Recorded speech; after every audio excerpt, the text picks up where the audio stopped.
Assalamualaikum warahmatullahi wabarakatuh.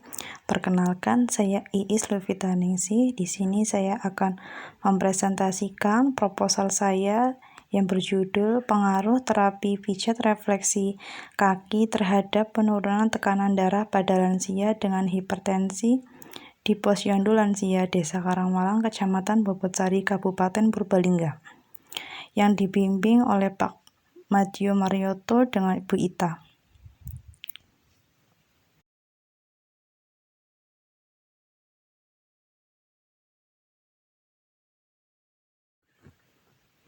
Yang pertama yaitu latar belakang. Hipertensi adalah suatu keadaan kronis yang ditandai dengan meningkatnya tekanan darah, menunjukkan hasil di atas 140/90. Pijat refleksi menjadi pilihan karena tindakan ini aman bagi pasien karena bukan tindakan invasif dan mudah dilakukan. Prevalensi Indonesia 2019 30,4%, Purbalingga 17,48%.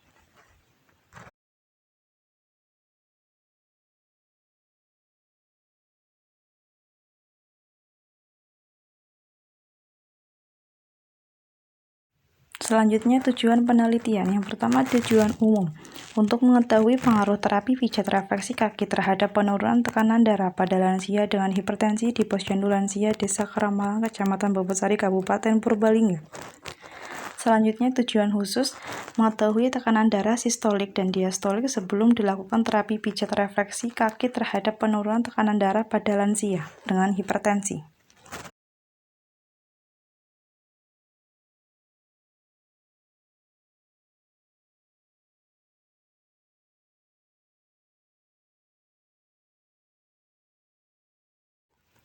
Selanjutnya, keaslian penelitian. Yang pertama, judul penelitian pengaruh terapi pijat refleksi kaki terhadap tekanan darah pada penderita hipertensi primer. Pembahasannya pada kelompok yang diberikan terapi pijat refleksi kaki mengalami penurunan yang lebih tajam dibandingkan dengan kelompok yang tidak diberikan terapi. Tujuannya untuk mengetahui pengaruh terapi pijat refleksi. Desainnya dengan post-test control one group design. Ujinya dengan uji Wilson, uji Whitney. Hasilnya ada perbedaan signifikan tekanan darah sebelum dan sesudah perlakuan pada kelompok terapi pijat refleksi. Selanjutnya, tinjauan teori.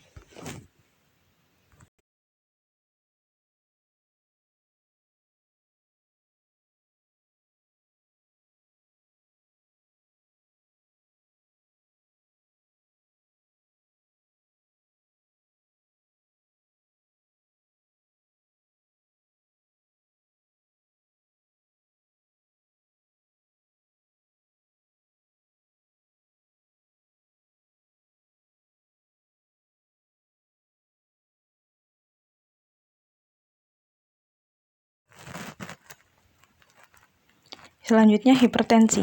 Hipertensi merupakan suatu keadaan meningkatnya tekanan darah sistolik lebih dari sama dengan 140 mm raksa dan diastolik lebih dari sama dengan 90 mm raksa. Klasifikasi hipertensi. Yang pertama ada kategori normal tinggi, stadium 1 atau hipertensi ringan, stadium 2 hipertensi sedang, stadium 3 hipertensi berat, dan stadium 4 yaitu hipertensi maligna.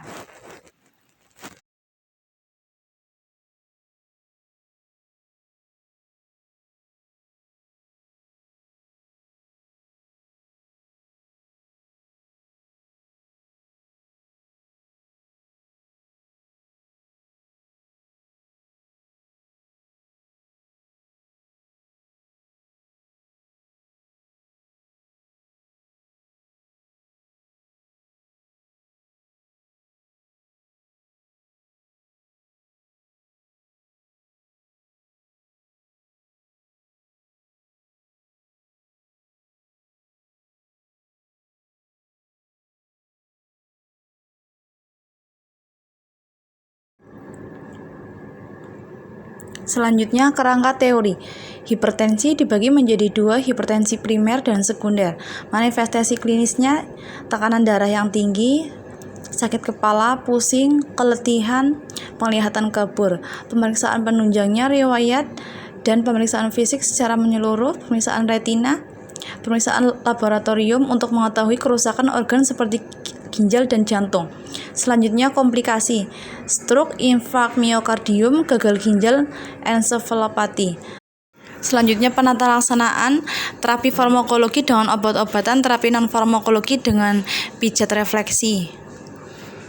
Selanjutnya kerangka konsep variabel independen atau bebas, yaitu terapi pijat refleksi kaki. Kemudian variabel dependen atau terikat, yaitu tekanan darah.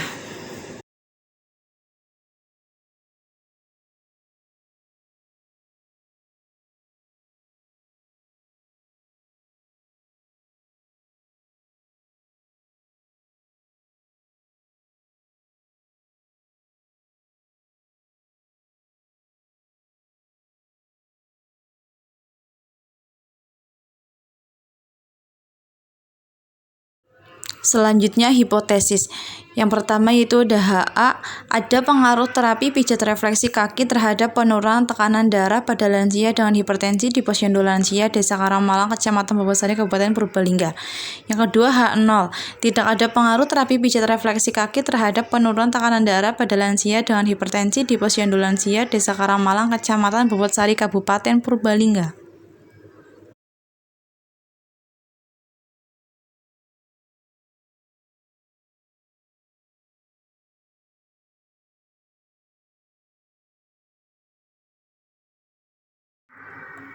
Selanjutnya metode penelitian.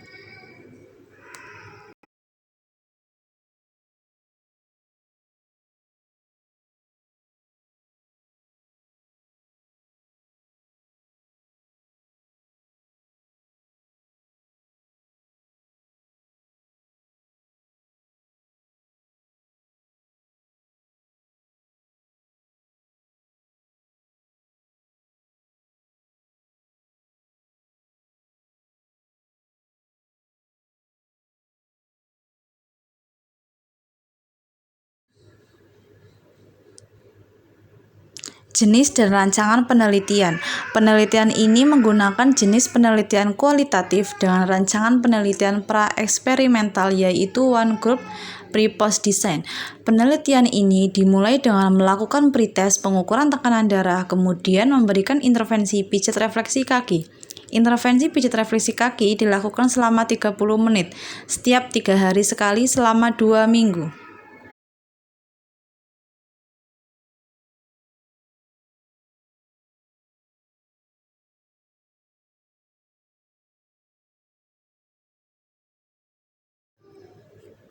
Selanjutnya, lokasi dan waktu penelitian. Penelitian ini akan dilakukan di Posyandu Lansia di Desa Karangmalang, Kecamatan Bobotsari, Kabupaten Purbalingga.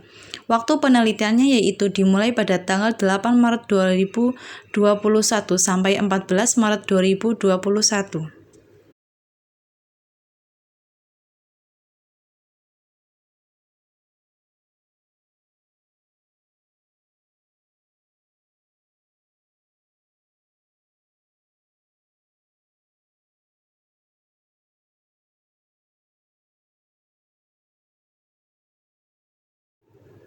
Selanjutnya, populasi dan sampel penelitian. Yang pertama, populasi. Populasi dalam penelitian ini adalah seluruh lansia yang mengikuti Posyandu Lansia sebanyak 20 orang di Desa Karangmalang, Kecamatan Bobotsari, Kabupaten Purbalingga. Yang kedua yaitu sampel. Teknik pengambilan sampel menggunakan teknik purposive sampling. Selanjutnya, kriteria inklusi. Pasien dengan hipertensi dengan stadium 1 dan 2, tekanan darah sistolik 140 sampai 179 mm raksa. Kriteria eksklusinya yaitu pasien hipertensi dengan usia kurang dari 40 tahun dan lebih dari 60 tahun. Selanjutnya, variabel penelitian. Yang pertama, variabel independen atau bebas. Variabel independen atau bebas dalam penelitian ini adalah terapi pijat refleksi. Yang kedua, variabel dependen atau terikat. Variabel dependen atau terikat dalam penelitian ini adalah tekanan darah.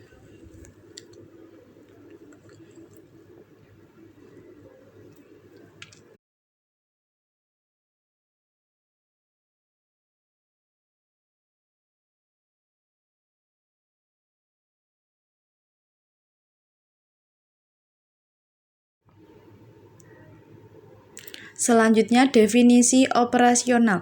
Yang pertama, variabel pijet refleksi. Variabel pijet refleksi kaki dilakukan selama 30 menit setiap 3 hari sekali selama 2 minggu. Parameternya yaitu pijat refleksi dilakukan selama 3 hari sekali selama 2 minggu. Alat ukurnya dengan kuesioner lembar observasi pijat refleksi. Skala datanya ordinal. Yang kedua, tekanan darah. Mengukur tekanan darah dilakukan pada pretest dan posttest setelah dilakukan pemijatan refleksi kaki. Parameternya menggunakan pengukuran tekanan darah pretest dan posttest. Alat ukurnya tensimeter dan lembar observasi tekanan darah. Skala datanya yaitu nominal.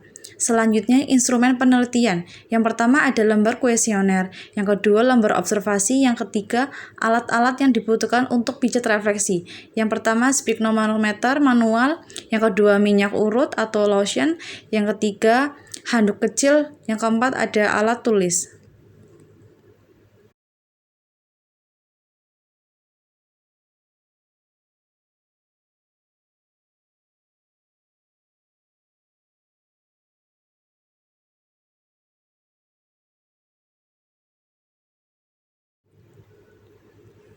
Selanjutnya, jenis dan teknik pengumpulan data. Yang pertama, jenis data. Jenis penelitian ini menggunakan penelitian kualitatif. Yang kedua, teknik pengumpulan data. Teknik pengumpulan data dilakukan dengan menggunakan lembar kuesioner dan observasi. Yang ketiga, cara pengumpulan data. Cara pengumpulan data dilakukan dengan berupa tulisan atau narasi yang memerlukan kesimpulan yang sederhana.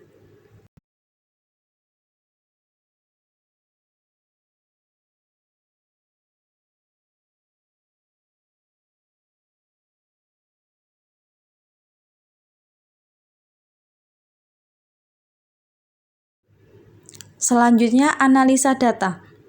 Yang pertama ada pengolahan data, yaitu editing atau pemeriksaan data. Yang kedua coding, pemberian kode, scoring, tabulasi, entry atau memasukkan data. Selanjutnya, analisa data dibagi menjadi dua, analisis univariat dan analisis bivariat. Analisis univariat bertujuan untuk menjelaskan atau mendeskripsikan karakteristik setiap variabel penelitian. Analisis bivariat yaitu analisis untuk membuktikan kebenaran hipotesis dengan menggunakan uji statistik chi-square, karena penelitian ini menggunakan data kategorik. Selanjutnya, etika penelitian. Yang pertama ada informed consent, yang kedua ada anonymity tanpa nama, selanjutnya ada confidentiality atau kerahasiaan, yang keempat ada justice, keadilan. Sekian presentasi dari saya. Apabila ada kesalahan atau salah pengucapan dalam kalimat, saya meminta maaf yang sebesar-besarnya. Wabillahi taufik wal hidayah. Wassalamualaikum warahmatullahi wabarakatuh.